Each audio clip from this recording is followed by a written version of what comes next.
Chico TV Sénégal, une télé pour tous. ñu ngi am mbégte ñëw bokk ci cérémonie bi ànd ceeg ministère bi muy rek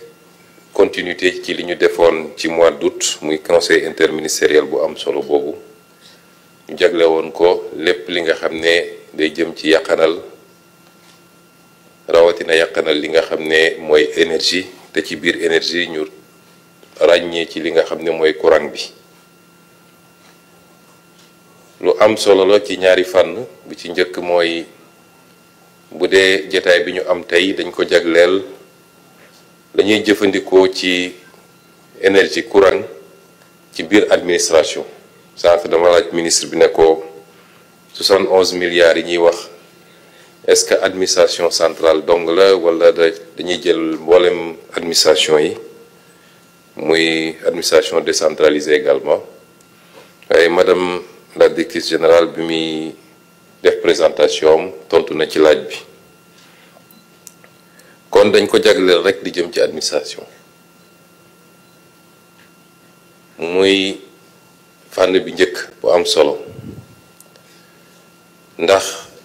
boo buggee jiite nit ñi woo leen ci dara ñu wuyu si la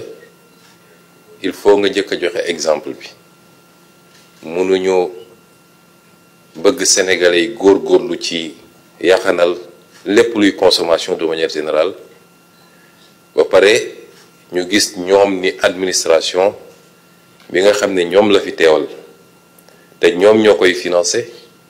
ndax ñoo koy jox budget bi muy fonctionner administration boobu bañalul boppam dara moo tax le programme de rationalisation des dépenses de l'administration dafa nekk au cœur de notre action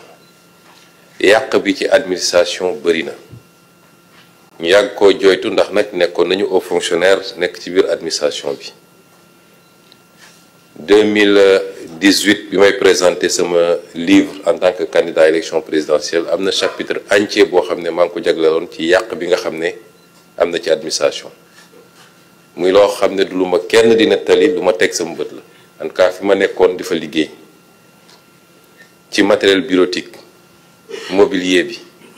ci consommation carburant ci njëndum oto ci dagg ay billets di voyager tukki yoo xam ne amul réew mi benn njëriñ ñaare ci ni ñuy jëfandikoo courant bi ak ndox mi ci biir administration ma bindoon ni am naa yaqin ni ci loolu rek mën nañ ci def ay économie yoo xam ne ay dizaines wala ay centaines de milliards lay doon buñ ci góorgóorloo tuuti moo tax bi ñu ñëwee it bokk na ci suñu yitte njëkk ay weer ci gannaaw am na circulaire bu ma génne woon mu am nag ñu ko bëggoon soofantal mooy ñi nga xam ne ñoom seen conception ci état conception jouissance la mooy li madame la présentatrice wax léegi rek lañ dul def seen kër wala duñ ko permettre jàpp nañ ni tànkam alalu mbooloo la war nañ ko mën a def moo tax ci circulaire boobu ma joxoon ndigal ñu rationaliser yu bëree bëri ba ci yi ñuy jëfandikoo ci imprimante bureau boo dugg bëgg faa fekk imprimante te réew ñu ëpp doole foofu di réew yu développé dañuy am benn unité centrale kenn ku ne ñu connecté ko kenn ku ne mën a lancer à partir de ton bureau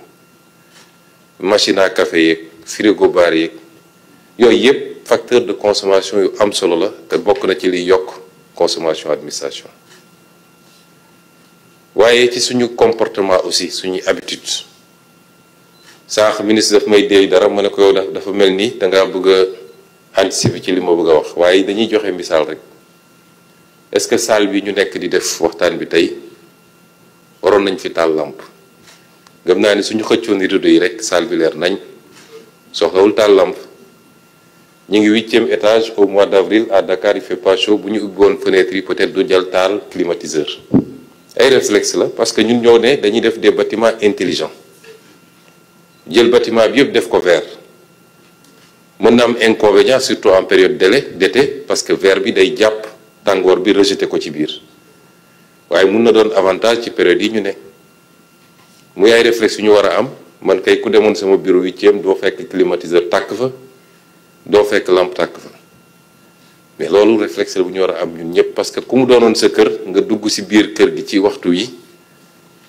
mu mun a leeree nii gëm naa ni doo ko taal lampe kon c'est de petits réflexes yoo xam boo ko additionné au finish c'est des milliards et des milliards d'économies pour le pays ñu war ko mun a réorienter vers des secteurs qui en ont besoin, la santé, l'éducation, les infrastructures. Mauvaise habitude yooyu mooy andi situation bi ñu gis consommation bi bëri na léeg-léeg état bi du ko fay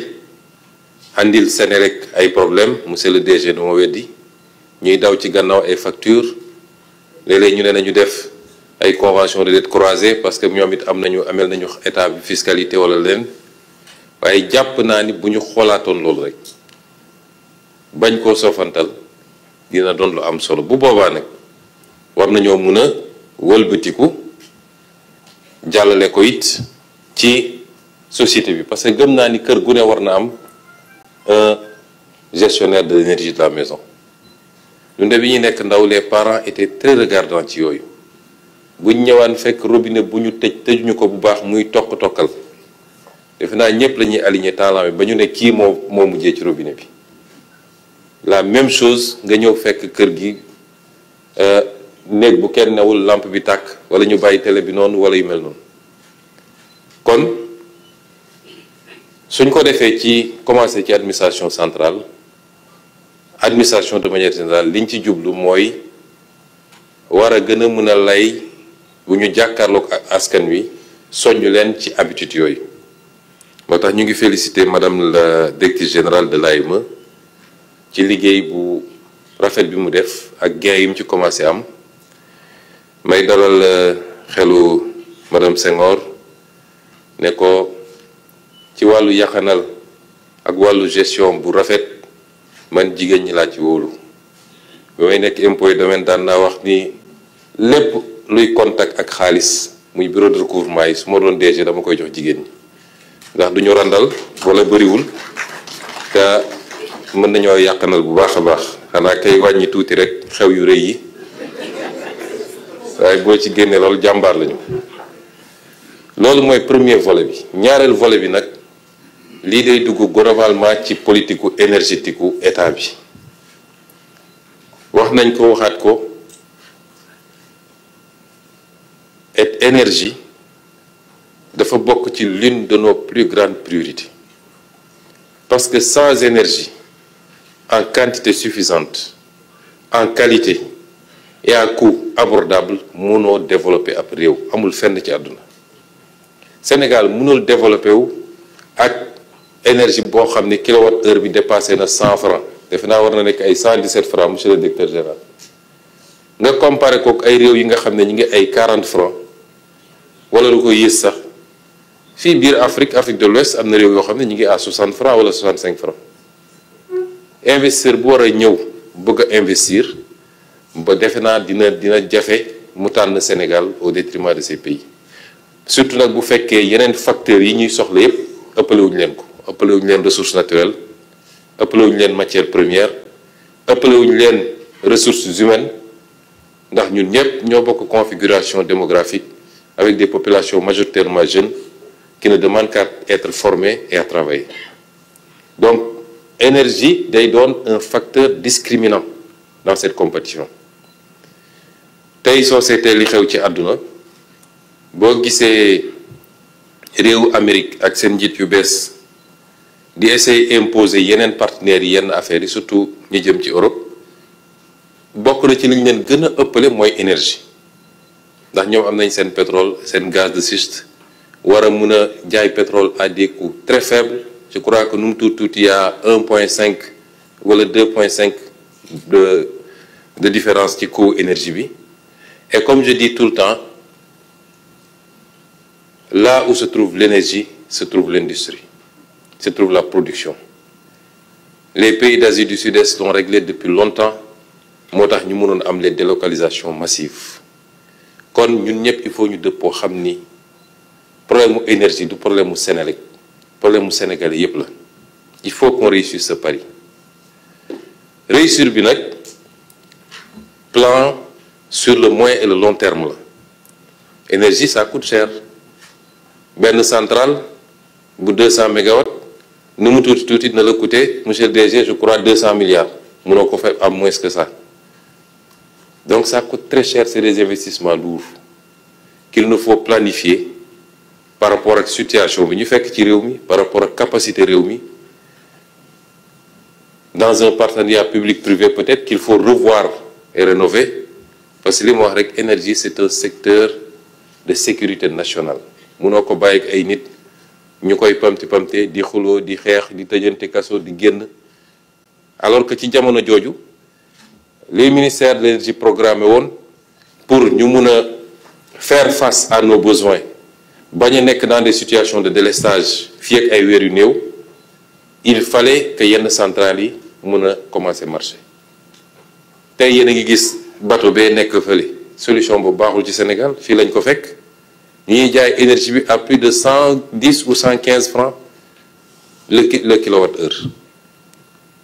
lii du solution kon c'est une planification dans le temps tey boo amoon moyens yi sax mënoo tabax une centrale sérieuse à moins de 2 ans ou 3 ans soo commencé woon léegi teg première pierre bi ci diggante boobu lii ñu wax ni dafa am solo planification nee nañu à l'horizon 2050 suñu objectif c'est d'atteindre 10 000 mégawatts-heure 10 000 mégawatts tey ñu ngi à moins de 2 000 mégawatts la ñuy produire au Sénégal compte tenu de certaines solutions yoo xam ne ñëpp xam nañ ni de solution kon loolu ñu war a def étaler ko dans le temps il faut que ñun ñëpp ñu accompagner ko mooy ñu méngale suñu consommation adapter suñu consommation ci planification stratégique boobu di dem ndànk-ndànk énergie yi y a les énergies non renouvelables tey Sénégal yàlla wërsëgale ñu tuuti pétrole ak tuuti gaz wax naa ko waxat ko et il faut que le peuple accompagne ce mouvement il n'est pas question que la malédiction des ressources naturelles bi ñu yàgg wax Afrique pour man la malédiction des ressources naturelles c'est pas guerre yi muy andi de loolu lu garaaw la d'accord mais li gën a garaaw ci malédiction bi mooy nga toog ci ressources naturelles te bénéficier wu la ñu koy exploiter di ko génne te yow bénéficier wu la loolu mooy malédiction ressources naturelles moo tax suñu option indépendamment lañ fi fekk ci ay contrat yoo xam ne signé nañ ko ba pare te mu engagé état ak état bu munti doon ñoo ngi ci jéego yi ak liggéey yi pour réapproprier wu suñu ressources yooyu ba la ca ëpp des biir réew mi bu ko defee ci ressources renouvelables yi l'option étant d'aller vers le gaz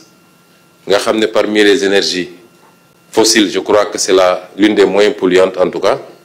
ñu fexe ba ak gazoduc bi fexe ba andi gaz bi fii